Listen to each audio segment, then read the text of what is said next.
esquerda, a esquerda da esquerda, nos cobra de que a gente tinha que ter sido mais radicais, que nós tínhamos que ter feito menos acordos, tínhamos que ter sido mais, que foi pouco, que foi pouco o que a gente fez.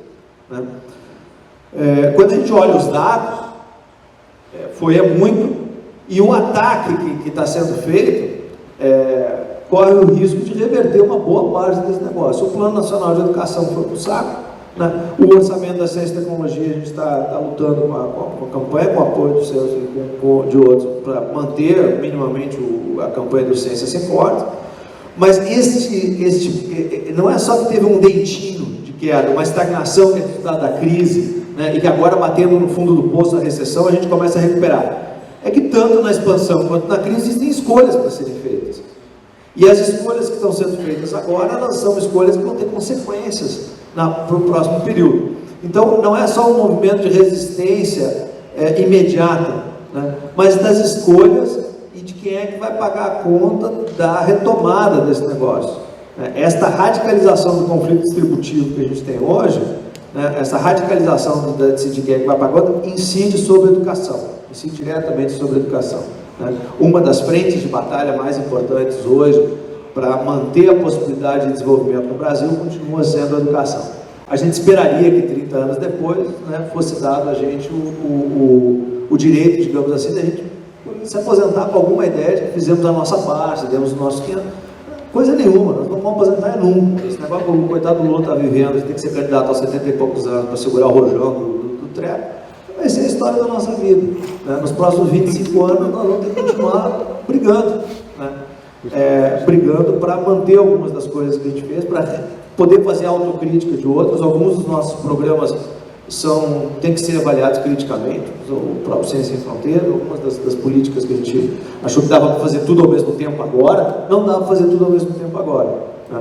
Como é que nós vamos manter essas 80 universidades, institutos federais, se vai ter que consolidar, se vai ter que reverter algumas dessas coisas, se nós vamos ter que priorizar algumas áreas ou não, isso tudo a crise vai ter que nos ensinar também. Então, não é só assim, chegar cheio das convicções que nós fizemos tudo que estava correto, mas é ter a humildade de aprender agora, tanto com as cobranças que os nossos jovens fazem, né, quanto com lembrar, né, de que na crise nós vamos ter que fazer algumas invenções novas, vamos ter que aprender alguns truques novos, né, de cachorro velho. Eu termino só contando uma crônica do Luiz Fernando Veríssimo. Ele disse que quando ele era jovem ele levantava de manhã cedo porque ele queria mudar o mundo. Depois, na meia-idade, ele levantava de manhã cedo porque tinha que segurar o rojão, né, tinha que trabalhar, a família. E agora eu acordo porque eu preciso fazer xixi mesmo. Nós vamos ter um pouco das três coisas até o final da nossa vida, né? A geração em fio vai nos fazer levantar de manhã porque a gente continua querendo mudar o mundo. A nossa idade, os nossos compromissos vão fazer a gente levantar de manhã porque a gente tem que segurar o rojão. E daqui a pouco a gente precisa fazer xixi também. No FRJ eu não sou docente, eu sou técnica administrativa, né? Mas quando o Lula assumiu, o nosso ex-reitor aqui da FRJ, professor Nelson Maculan, assumiu a Secretaria Executiva do Ensino Superior no MEC, né? E insistiu muito que eu fosse assumir a diretoria, inclusive, de política de ensino superior, mas eu não queria morar em Brasília, não queria ir e me dispus a ajudar na gestão. Então, só para socializar, quando eu cheguei no MEC para ajudar eles, né, fui o professor Nelson Maculan e o Oscar Axelrad, num departamento que estava cuidando do dinheiro do FIES. Falei assim: Ana, nós temos que pensar numa proposta que diminua essa quantidade de dinheiro público que vai para financiar o ensino superior. A gente tem que botar essas vagas, esses alunos nas universidades públicas. E aí eu sentei com eles, pegamos um mapa do Brasil, botei, o funcionário que cuidava do FIES botou os alfinetinhos coloridos aonde tinha os alunos com bolsas de FIES. Aí eu falei assim: agora vamos botar os alfinetinhos onde tem Universidade Federal. Tá vendo por que não vai conseguir fazer os do FIES? Porque os alfinetinhos do FIES estava tudo no interior de São Paulo, interior de Minas, interior do Rio, aonde não tinha Universidade Federal. Então você não tem como virar e falar: a Universidade Federal receba, porque esse cara não tem como ele ir morar na capital. para estudar. Então nós temos que fazer a Universidade Federal chegar onde o cara está, nós temos que interiorizar as universidades federais. E não adianta baixar por decreto, porque universidade nenhuma vai seguir, porque nós temos autonomia.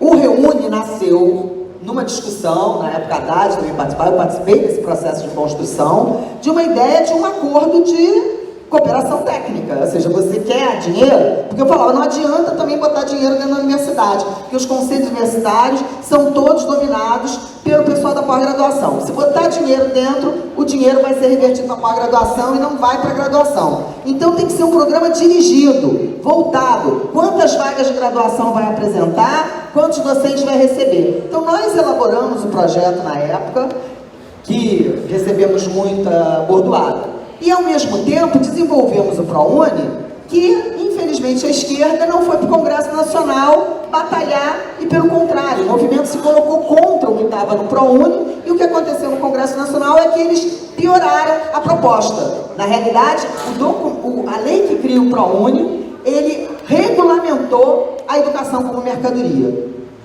Porque isso não estava na LDB, isto não estava colocado, estava como instituições filantrópicas e instituições sem fins lucrativos, e não tinha lugar nenhum com fins lucrativos.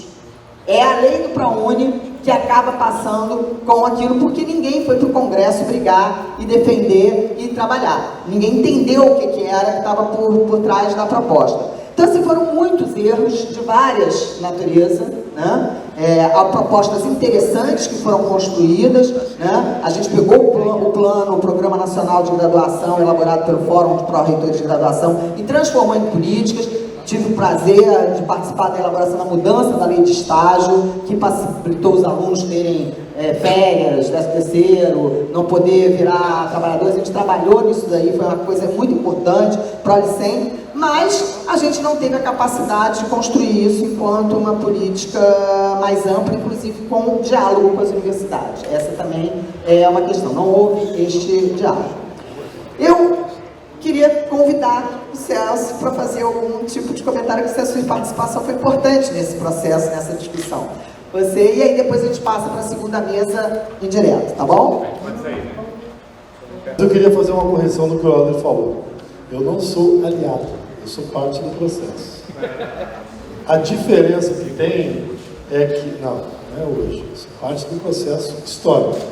A diferença que tem é que, enquanto boa parte dos companheiros ficaram vinculados ao meio acadêmico, eu, por uma tarefa partidária, fui Baixada Fluminense.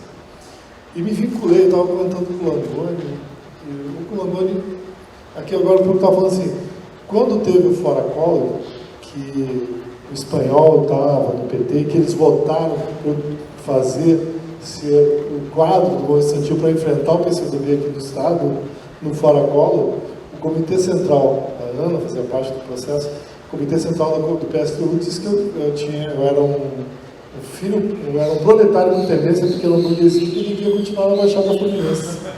E eu me inseri lá e continuo, e a gente tem uma atuação muito forte, uma inserção social muito forte, tanto que o processo do mandato veio de um movimento mesmo muito forte, que eu acho que vai me levar ao segundo mandato, por outra agremiação partidária com certeza. Mas, aí, falado isso, duas coisas. A conjuntura política. Nós estamos vivendo um processo tipo os anos 90, muito conservador, muito de direita, naquele momento a gente chamava de neoliberal, com algumas diferenças. A principal, eu acho, é que o setor mais conservador da política está mais organizado. A BBB, que chama Bíblia, Bala e Boi. Esse setor está mais organizado e ele atua conjuntamente, ele tem tarefas claras, eles cumprem tarefas claras, e isso tem um peso sobre a realidade institucional e parlamentar do país, que se reflete na realidade, não tem jeito, que se fortalece a partir de um processo inconcluso, que iniciou em 2013, muito forte, desorganizado, que atomizou por não ter liderança, e que esse reflexo passou a ser partidário e dentro do Congresso, na institucionalidade. E aí veio a fragilidade da esquerda num momento muito ruim, que ela não conseguiu manter o poder. Não conseguiu. Eu vivi os dias do impeachment. No núcleo. Participei de todo o processo de negociação e a gente vê agora dizendo que alguém comprou o voto para o impeachment. A gente nem sabia disso. Você vê que a coisa era tão institucionalizada, a questão de pegar dinheiro e pegar comprar voto, que tinha gente dentro do processo fazendo isso sem a gente saber, né? Mas o fato é que a gente não conseguiu segurar o poder, e agora o que está acontecendo é que, como está incerto o quadro do ano que vem, o governo, e aí os que determinam as políticas por área, porque ele não tem uma estratégia clara a não ser sobreviver, eles fazem as coisas como se não houvesse amanhã, entendeu? Então, a cada semana uma medida provisória, a cada 2 semanas uma medida provisória mexendo em alguma coisa. A dessa semana é a 795, que mexe no repétrio, gravemente. A mudança no repétrio é uma coisa absurda. Talvez o maior ataque do governo Temer é o repétrio. O repétrio você acaba com a política de conteúdo nacional,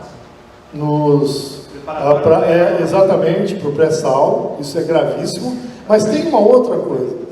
Como a Petrobras era pública, e ela tinha e ela reinvestia uma parte do processo, então ela não pagava o CSSL, né, que é a Contribuição Social sobre Lucro Líquido, e também tinha um abatimento sobre o imposto de renda de pessoa jurídica. E eles estão transferindo isso para todas as operadoras do pré-sal. O cálculo da consultoria da Câmara é que até 2040, quando vai vigir, né, essa política, é de abrir mão de R$1 trilhão. R$1 trilhão que vai deixar de recolher imposto de renda da pessoa jurídica e CSSL para as empresas que estão entrando no lugar da Petrobras do pré-sal. Isso é um ataque tremendo. 18, 19 e 20, o cálculo de 31 bilhões, porque serão feitos os leilões agora. Mas começa a explorar petróleo a partir de 21. A partir daí, é uma perda tremenda. E arrebenta o Fundo Social do pré-sal. Arrebenta o Fundo Social do pré-sal. Então, essas coisas realmente é o que estão fazendo com muita força. E aí, aquela ideia do Requião, do plebiscito revogatório, eu acho que vai ter que ser uma política o ano que vem, para a gente discutir no possível novo governo a revogação dessas políticas, ver como é que você faz. Porque ela é muito dura mesmo. Então, toda semana, é como se não houvesse amanhã. Vem uma nova pancada, uma nova iniciativa em todas as áreas para reorganizar a economia e quebrar tudo aquilo que avançou ao longo dos governos do Lula e no primeiro governo da Dilma. Então, isso que está sendo feito é muito forte. A medida provisória do ensino médio, né, é muito forte. Tem uma outra política agora correndo lá, que a gente está com dificuldade de negociar com a DIFES, muito séria, que se chama as fundações patrimoniais. As fundações patrimoniais, a universidade cria uma fundação, coloca todo o patrimônio dela ali dentro, aí o que ela aluga, o que ela faz de receita e tal, que a nossa ideia é que vá para o patrimônio e gere, que seja investido em pesquisa e infraestrutura das universidades, a política do governo que isso vá para o caixa único para gastar com despesas correntes. E isso é um ataque muito forte. E a gente tem dificuldade de unificar, porque a FASUBRA, a ANDES, a ANDIFES não entendem o processo. Não entendem o processo. Olha a coisa de uma forma, reage contra, mas não negocia contra o processo, ao conjunto da lei. E uma lei vem, se a gente não fizer uma melhor, virá uma pior. E logo o MEC vai baixar uma medida provisória sobre isso, se a gente não resolver o nível do Congresso. Então, essas coisas que você vê que tem que ser feito até janeiro, fevereiro do ano que vem, porque depois começa o processo político. E aí, quem sabe, o novo governo vai fazer dessa questão. A outra coisa é sobre a questão orçamentária. Vai ter eleição no que vem? Eu não tenho dúvida disso, tem eleição. O problema é que vai ser a eleição. Mas tem eleição, não tenho dúvida que vai ter eleição.